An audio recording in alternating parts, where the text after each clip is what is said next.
Baik, jadi secret needs itu adalah kebutuhan konsumen yang secara pribadi konsumen itu nggak ingin diungkapkan gitu, benar-benar tidak ingin mengungkapkan apa kebutuhan rahasianya gitu. Tapi di sini dari sudut pandang perusahaan itu kita harus bisa menangkap signalnya gitu bahwa kebutuhan konsumen itu misalkan ada secret needs yang setiap konsumen itu inginkan seperti itu.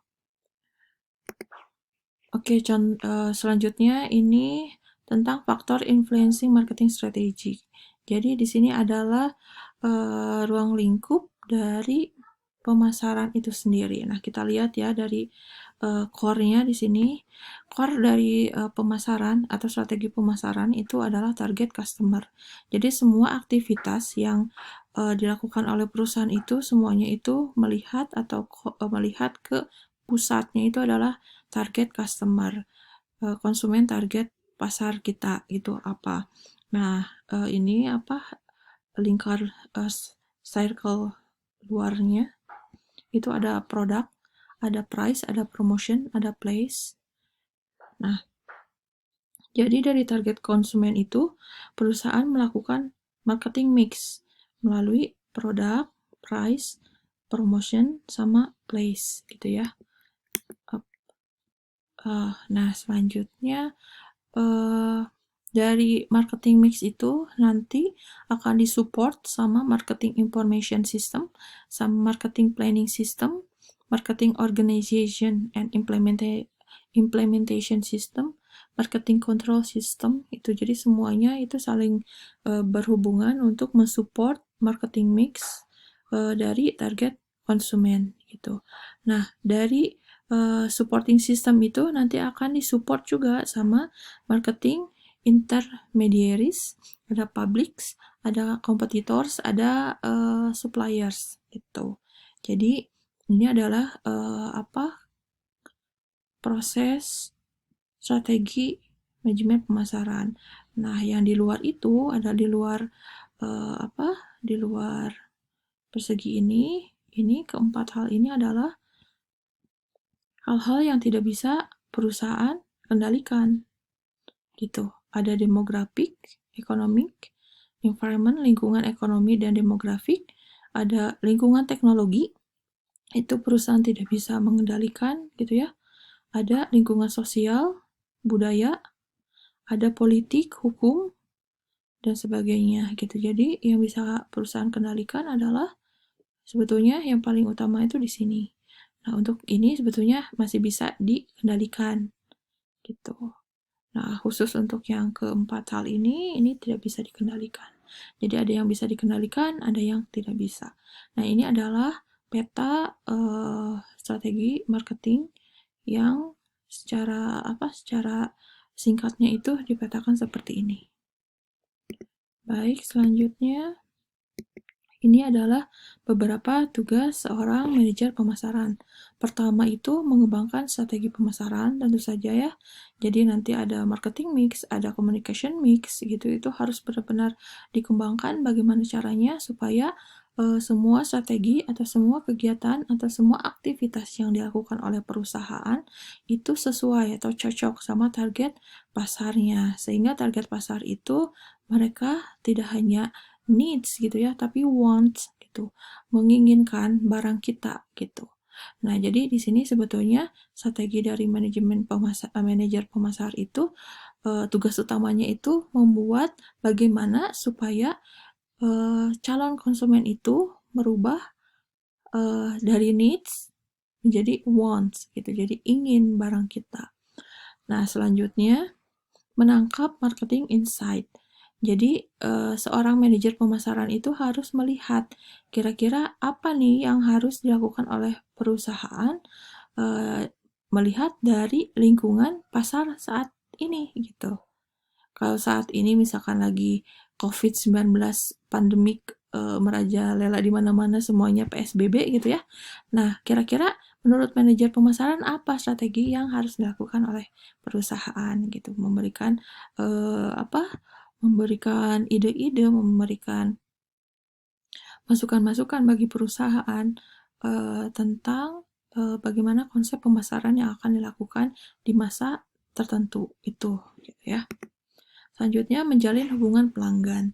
Nah, jadi tugas manajer pemasaran juga hubungannya adalah untuk menjalin hubungan yang baik dengan para pelanggannya, gitu. Jadi kalau seorang manajer pemasaran itu nggak boleh jutek, nggak boleh sinis dan sebagainya, gitu ya.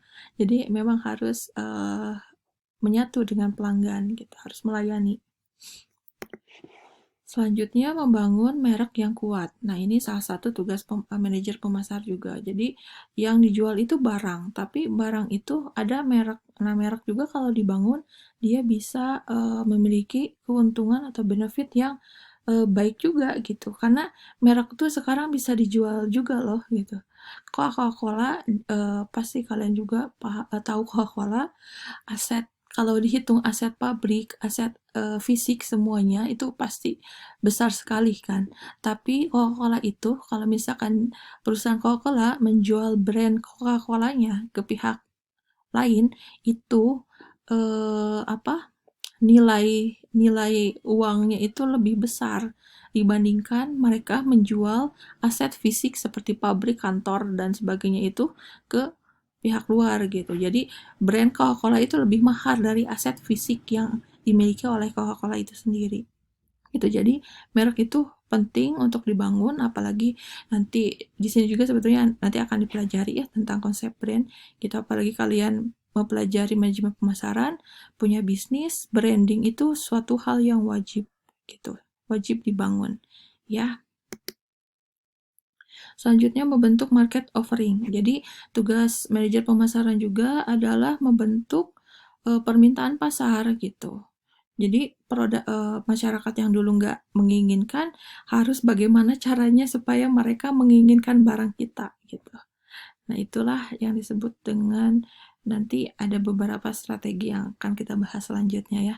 Jadi setiap orang atau masyarakat itu mereka butuh sesuatu gitu. Tapi kita juga bisa jadi kebutuhan itu bisa tercipta dan bisa diciptakan gitu. Jadi bagaimana menciptakan kebutuhan, nah itu salah satu tugas manajer pemasaran gitu ya. Selanjutnya menyampaikan nilai. Nah, tugas manajer pemasaran juga menyampaikan nilai. Nilai itu apa sih? Nilai itu adalah benefit per cost. Jadi, perbandingan antara benefit apa yang didapatkan oleh si konsumen dibandingkan dengan korbanan atau biaya yang harus dikeluarkan oleh konsumen. Gitu. Jadi, kalau kita menjual barang, itu kita kasih tahu, Pak, misalkan Bapak mendapatkan atau mengeluarkan harga 10.000 itu Bapak bisa mendapatkan apa saja. Nah, itu kalau misalkan nilainya lebih tinggi dibandingkan dengan benefitnya lebih tinggi dibandingkan dengan cost-nya, berarti barang atau jasa yang perusahaan kita tawarkan itu bernilai. Tapi kalau misalkan cost-nya lebih besar dibandingkan dengan benefitnya, itu berarti barang yang kita tawarkan itu tidak bernilai gitu. Jadi bagaimana caranya seorang manajer itu bisa menyampaikan dengan baik apa saja sih benefit yang kita tawarkan kepada mereka dibandingkan dengan mereka korbanan atau biaya yang harus mereka keluarkan seperti itu. Selanjutnya ini mengkomunikasikan nilai. Nah, tadi menyampaikan nilai terus mengkomunikasikan. Jadi benefit yang kita tawarkan itu benar-benar harus dikomunikasikan seutuhnya atau secara komprehensif kepada si konsumen gitu ya. Jadi bagaimana si konsumen mau membeli barang kita kalau misalkan kita saja tidak mengkomunikasikan gitu bahwa benefitnya itu ini saja gitu. Apa ini benefitnya A, B, C, D, E, F, G misalkan seperti itu. Jadi harus dikomunikasikan. Yang terakhir mungkin ya. Jadi ini tugas manajer pemasaran itu menciptakan pertumbuhan jangka panjang.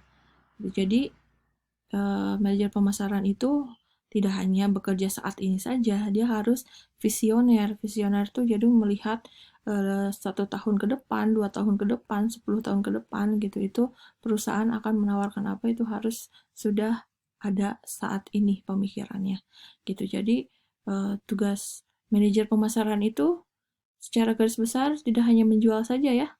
Jadi ini ada minimalnya ada 8 hal yang harus dilakukan oleh seorang manajer pemasaran gitu. Nah, oke, tidak usah mungkin ya, ya mungkin sekian saja untuk penjelasan perkuliahan pertama untuk manajemen pemasaran. Jangan lupa di apa ditonton rangkaian materinya supaya nanti nyambung gitu ya, tidak terpotong-potong, dan jangan lupa cek juga ada tugas di spot ya, dan cek juga waktu pengumpulan deadline-nya kapan. Oke, baik, cukupkan sekian mungkin untuk perkuliahan hari ini. Terima kasih sudah menyimak. Assalamualaikum warahmatullahi wabarakatuh.